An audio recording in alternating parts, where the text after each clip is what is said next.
Savenière est une appellation à la fois minuscule, parce que c'est 150 hectares de vignes plantées sur 3 villages, Bouchemaine, La Poissonnière et Savenière. Mais c'est surtout la conjonction de plusieurs éléments qui sont favorables à faire une viticulture qualité. Donc les schistes détritiques, un terroir acide, l'exposition plein sud parce qu'on est rive nord de la Loire, et une latitude de vallée de la Loire qui permet effectivement des maturités physiologiques du raisin dans un temps très long. Donc une maturité lente sans brûler les arômes et les acides. Alors Savenière, l'appellation est déclinée en deux profils de vin, des vins secs et puis aussi des vins doux qui peuvent exister. C'est aussi la quintessence du cépage chenin. Ça fait partie effectivement des grands crus du Val-de-Loire et des grands crus au monde dans l'expression du chenin.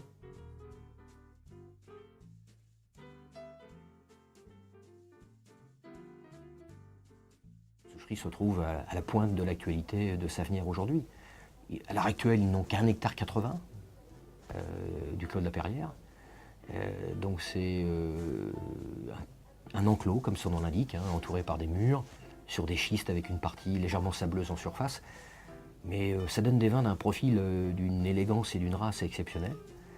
Et puis, Château de Souchery, c'est la conviction d'un homme comme Roger Béguineau à vouloir investir pour pouvoir faire des grands vins d'expression terroir. Depuis 2008, depuis que Thibaut Bourguignon s'occupe du Château de Souchery, les millésimes se succèdent avec plus ou moins de puissance, mais toujours avec la même fibre, le même ADN du vin. Et donc il y a la qualité constante qui est présente depuis le départ. Et puis, je dirais, ce phénomène aussi de représentativité.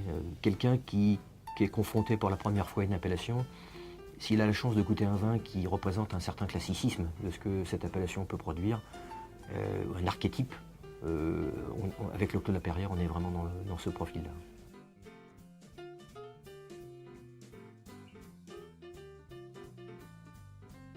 Gérard Bosset, qui a une étoile Michelin, qui a été installé sur l'île de Béhuard avant et qui a bougé à Angers, est un cuisinier exceptionnel qui travaille les poissons et les cuissons à l'arête avec justesse, les viandes également, et un bon rôtisseur, et à la fois, bien sûr, son esprit découverte, liberté, qui lui permet de faire des plats fusion adaptés au vin de Loire.